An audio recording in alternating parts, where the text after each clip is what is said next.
Sure, let's talk about this controversial class.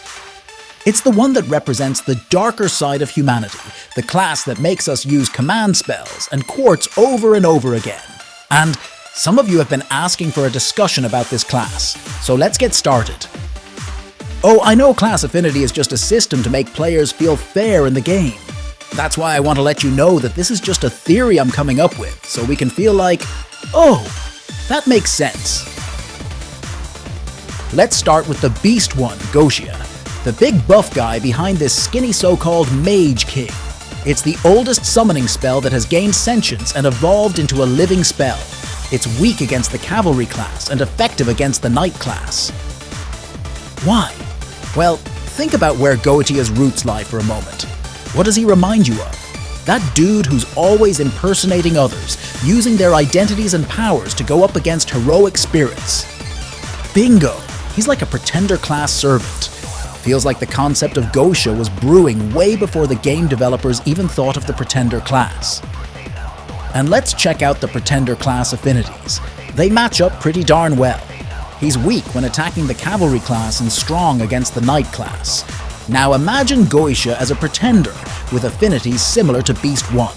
I reckon pretenders have an advantage over the Knight classes because it's way easier to fool someone into thinking you're a saber or lancer or archer at first glance just by wielding their weapon or something similar. But someone posing as a rider who can't handle a horse or a ship, an assassin who can't sneak or hide, or a caster who doesn't know jack about magecraft or mystical powers is a dead giveaway as an imposter. It might have sounded like gibberish earlier, but I think it's somewhat close to a theory on why Beast 1 has those affinities. Regarding Goetia's vulnerability to Avenger servants, honestly, I'm not entirely sure.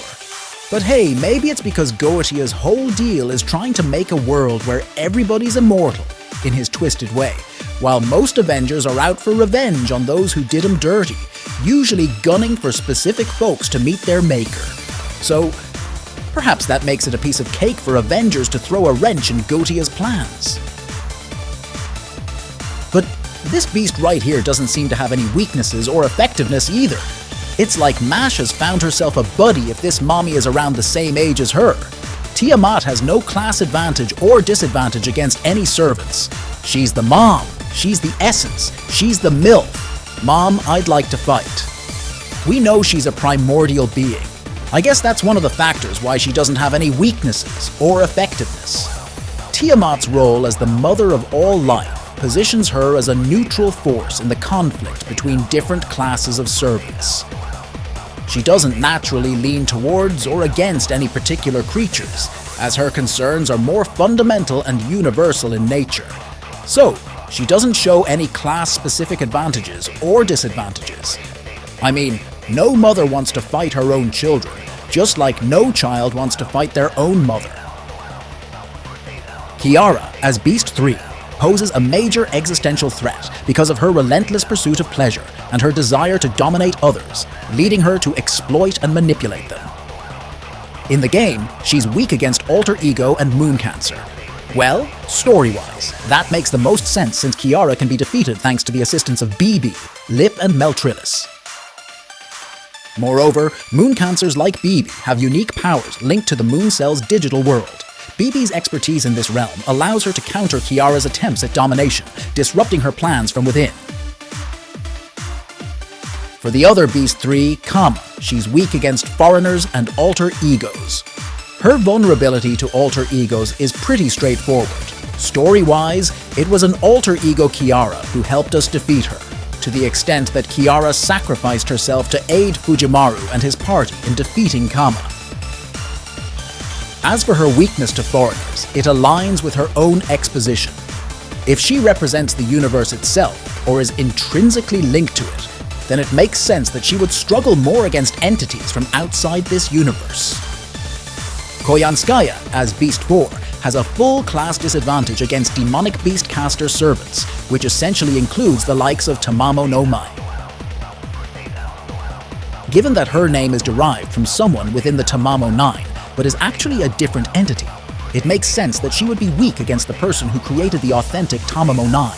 Moreover, considering that she embodies the Tunguska explosion after being deified by the prayers of the animals that perished in the disaster, it makes sense for her to also be weak to non-hominidae servants, particularly the demonic beast servants.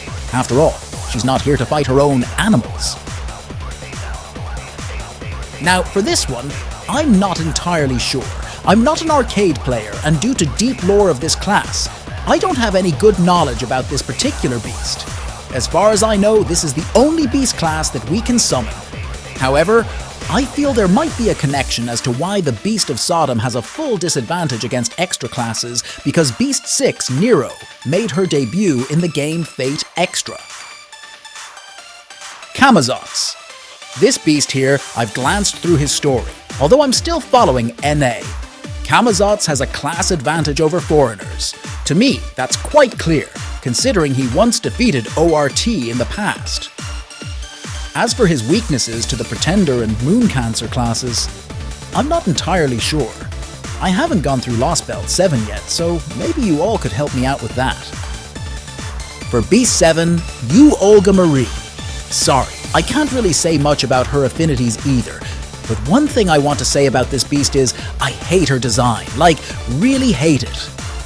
Of course you guys can help me answer in the comments. That's all for this week. Hit subscribe or a naughty nun will come over at night.